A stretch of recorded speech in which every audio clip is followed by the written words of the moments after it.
اللہ اللہ اللہ اللہ اللہ اللہ اللہ۔ الحمد لله نحمده ونستعينه ونستغفره ونؤمن به ونتوكل عليه ونعوذ بالله من شرور أنفسنا ومن سيئات أعمالنا من يهده الله فلا مضل له ومن يضلله فلا هادي له ونشهد أن لا إله إلا الله وحده لا شريك له ونشهد أن سيدنا وسندنا ونبينا ومولانا محمدا عبده ورسوله صلى الله تعالى عليه وعلى آله وأصحابه أجمعين، أما بعد فأعوذ بالله من الشيطان الرجيم، بسم الله الرحمن الرحيم، وعباد الرحمن الذين يمشون على الأرض هونا وإذا خاطبهم الجاهلون قالوا سلاما، وقال النبي صلى الله عليه وسلم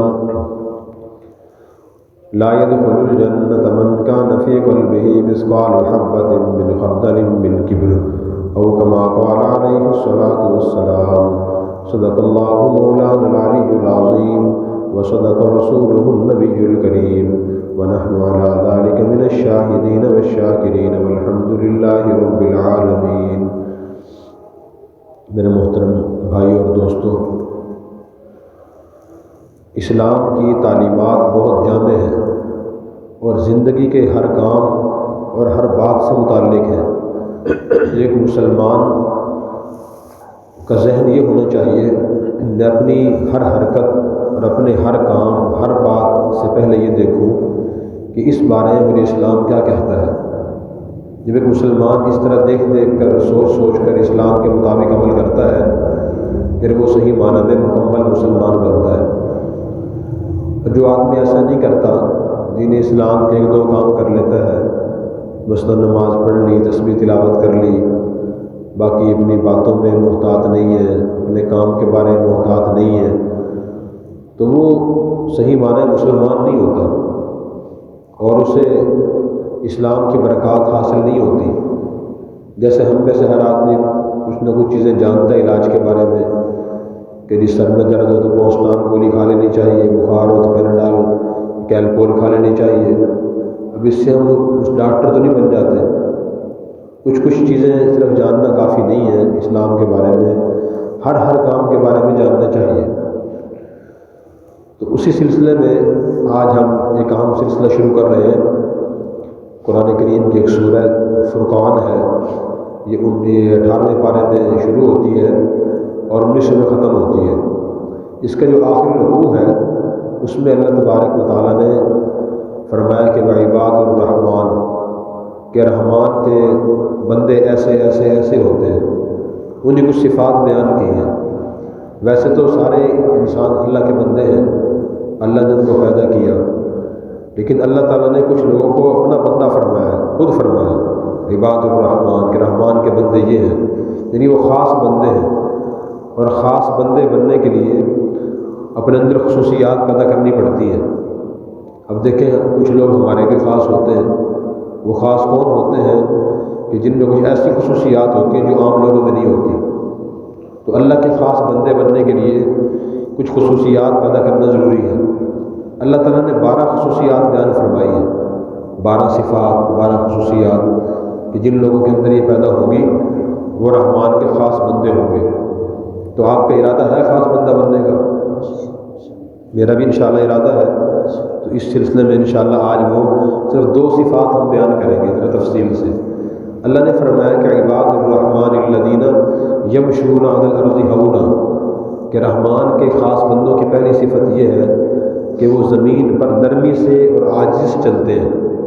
اس سے معلوم ہوا کہ اللہ تعالیٰ نے کوئی خاص چال ہی بتائی ہے، خاص طریقہ بتایا چلنے کا، تو اس طریقے کو جاننا ضروری ہے۔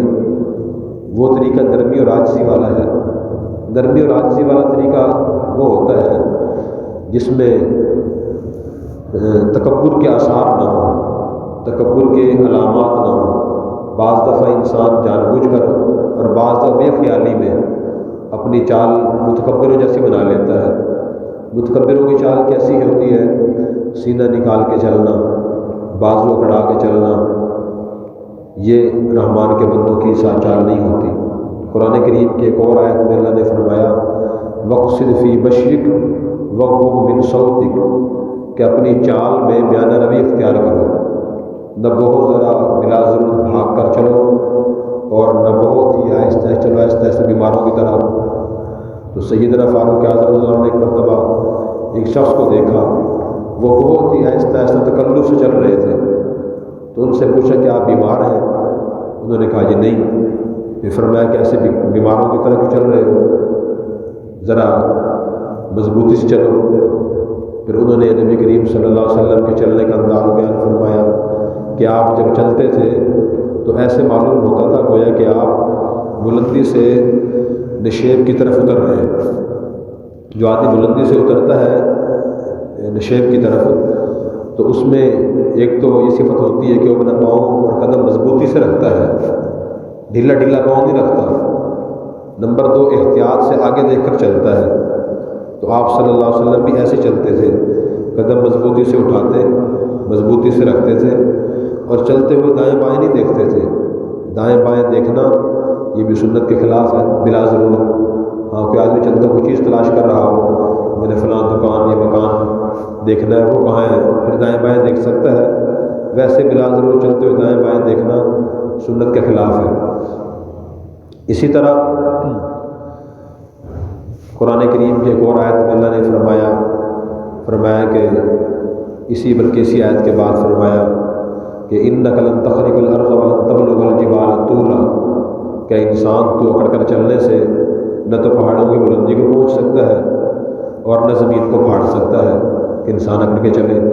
اور اللہ تعالیٰ کو یہ چیز ناپسند ہے، تکبر، اکڑ والی چال، یہ متکبرانہ باتیں، بڑے بڑے دعوے، میں تو ایسا ہوں، میں ایسا ہوں، میں یوں کر دیتا ہوں، میں یوں نہیں کرتا، تو یہ بھی اللہ کو ناپسند ہے۔ تو چال بھی عاجزانہ ہونی چاہیے، اور دل کے اندر بھی عاجزی ہونی چاہیے۔ دل میں عاجزی کا مطلب یہ ہے کہ آدمی یہ سوچے کہ مجھ سے زیادہ عقل مند دنیا میں موجود ہیں، مجھ سے زیادہ سمجھدار، مجھ سے زیادہ تعلیم یافتہ، مجھ سے زیادہ نیک لوگ، مجھ سے زیادہ مالدار، مجھ سے زیادہ باکمال دنیا میں موجود ہیں۔ جب انسان یہ دل میں خیال بار بار لے کے آتا ہے، اور حقیقت بھی ہے، یہ کوئی تصنع بھی نہیں ہے، تکلف بھی نہیں ہے، حقیقت بھی یہ ہے۔ قرآن کریم میں اللہ نے فرمایا فوق کل ذی علم علیم، کہ دنیا میں ہر علم والے سے بڑا علم والا موجود ہوتا ہے، اور مالدار سے بڑا مالدار ہوتا ہے، طاقتور سے بڑا طاقتور ہوتا ہے، سمجھدار سے زیادہ سمجھدار دنیا میں موجود ہوتا ہے۔ جب انسان کے دل میں یہ خیالات پیدا ہوتے ہیں تو دل میں عاجزی پیدا ہوتی ہے، اور پھر چال میں جب عاجزی پیدا ہوتی ہے، دل میں عاجزی نرمی پیدا ہوتی ہے، تو اس کے بارے میں پھر اللہ تبارک و تعالیٰ کے نبی صلی اللہ علیہ وسلم نے فضیلت بیان فرمائی، من تواضع للہ رفعہ اللہ، کہ جو شخص اپنے دل میں عاجزی پیدا کرتا ہے تو اللہ تبارک و تعالیٰ اسے بلندی عطا فرماتے ہیں۔ ومن تکبر وضعہ اللہ، جو دل میں بڑائی اور تکبر پیدا کرتا ہے تو اللہ تعالیٰ اسے ذلیل فرما دیتے ہیں۔ پھر فرمایا کہ جو عاجزی دل میں پیدا کرتا ہے تو فہو فی نفسی صغیرہ فی اعین الناس کبیرہ، عاجز آدمی اپنی نظر میں چھوٹا ہوتا ہے اور لوگوں کی نظر میں بڑا ہوتا ہے، اور جو متکبر آدمی ہوتا ہے وہ اپنی نظر میں بڑا ہوتا ہے، خود کو بہت کچھ سمجھتا ہے، لیکن لوگوں کی نظر میں چھوٹا ہوتا ہے۔ نبی کریم صلی اللہ علیہ وسلم بھی دعا فرمایا کرتے تھے اللہم اجعلنی فی عینی صغیرہ وفی اعین الناس کبیرہ، اے اللہ مجھے اپنی نظر میں چھوٹا بنا دیجیے اور لوگوں کی نظر میں مجھے بڑا بنا دیجیے، کہ میں خود کو یہ سمجھوں میں بہت چھوٹا آدمی ہوں، بہت بڑی چیز نہیں ہوں، لیکن لوگ مجھے بڑا آدمی سمجھیں۔ آپ یہ دعا فرمایا کرتے تھے۔ تو بڑا بننے کا یہ طریقہ آپ نے بتایا، اللہ کا پسندیدہ طریقہ بھی یہی ہے کہ انسان کی باتوں سے، اس کی چال ڈھال سے اور اس کے طرز عمل سے عاجزی کا اظہار ہو، تکبر کا اظہار نہ ہو۔ یہ پہلی صفت رحمان کے بندوں کے میں عاجزی ہوتی ہے۔ ہر چیز سے وہ ظاہر ہوتی ہے۔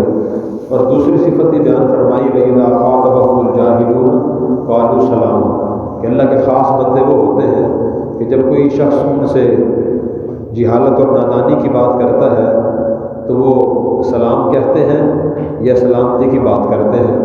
دوسری صفت یہ ہے، یہی بڑا مسئلہ ہے کہ دنیا میں اکثر ہمیں ایسے لوگوں سے واسطہ پڑتا ہے جنہیں بات کرنے کا شعور نہیں ہوتا، بات کرنے کا سلیقہ نہیں ہوتا، وہ بلا ضرور چیخ چیخ کر بولتے ہیں، تان و تشنیع کرتے ہیں، جہالت نادانی کی بات کرتے ہیں، فضول باتیں کرتے ہیں، فضول سوالات کرتے ہیں، بحث کرتے ہیں فضول۔ اب ان سے انسان کیسا رویہ اختیار کرے؟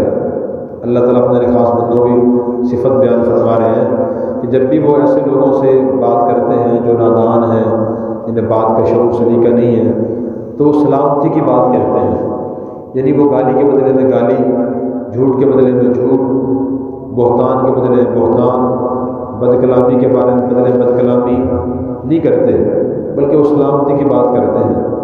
قرآن کریم میں اللہ تبارک و تعالیٰ نے اس کا نمونہ ہی بیان فرمایا۔ سورہ مریم کے رکوع نمبر 3 میں حضرت ابراہیم علیہ السلام اور ان کے والد کا مکالمہ ہے۔ ابراہیم علیہ السلام تو اللہ کے نبی تھے، لیکن ان کے جو والد تھے وہ غیر مسلم بت پرست تھے۔ تو ابراہیم علیہ السلام نے اپنے والد سے جو بات کی وہ الفاظ یہ تھے، یا ابتی لم تعبد ما لا یسمع ولا یبصر ولا یغنی عنک شیئا، اے میرے ابا جان، آپ ان چیزوں کی عبادت کیوں کرتے ہیں جو نہ سنتی ہیں، نہ دیکھتی ہیں، نہ آپ کو فائدہ پہنچاتی ہیں، نہ نقصان پہنچا سکتی ہیں، یعنی بتوں کی عبادت کیوں کرتے ہو؟ یا ابتی لم تعبد الشیطان، اے میرے پیارے ابا جان، آپ شیطان کی عبادت کیوں کر رہے ہیں؟ دیکھیں نبی کا انداز گفتگو یہ ہوتا ہے۔ ان کے والد کا انداز گفتگو کیا تھا؟ غیر مسلم تھے۔ تو والد نے کہا کہ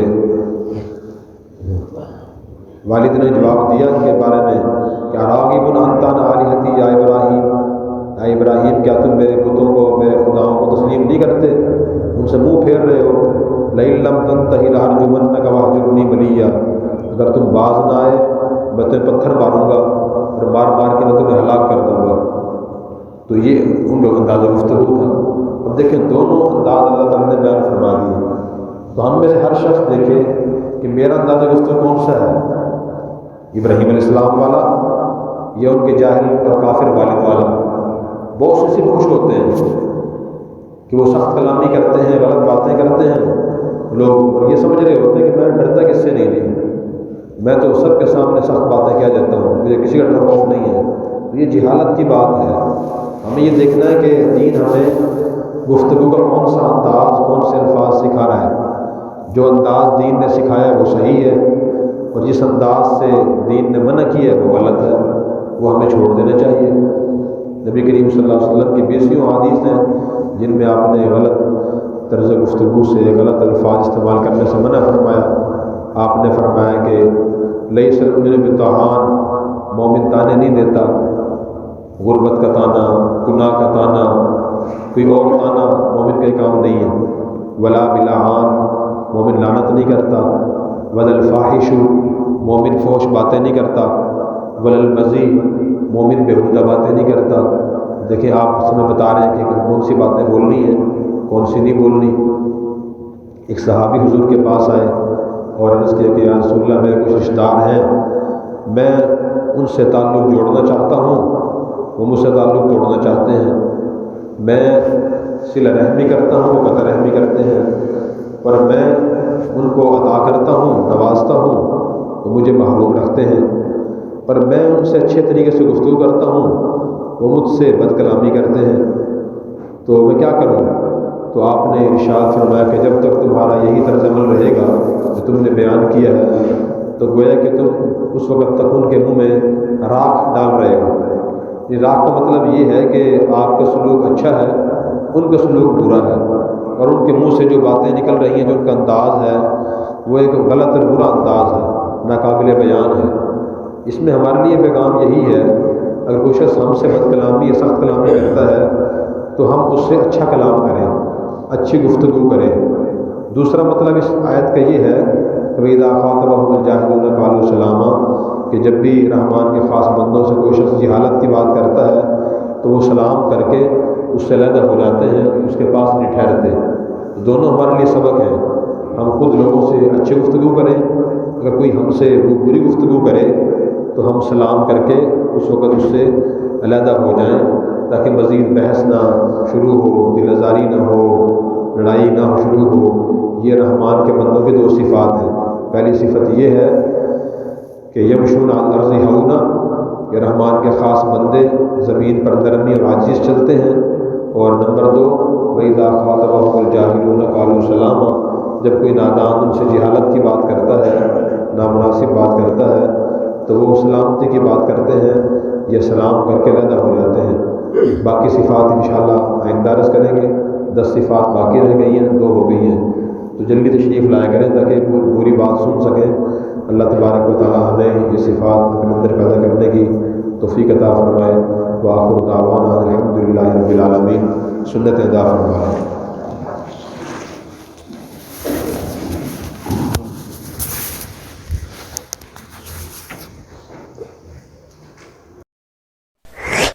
اور اگر آپ نے ابھی تک ہمارا چینل سبسکرائب نہیں کیا تو فوراً سبسکرائب کیجئے، ساتھ ہی بیل آئیکن پر کلک کریں تاکہ مزید آنے والی ویڈیو ہے وہ آپ کو وقت پر ملتی رہیں۔ اللہ حافظ۔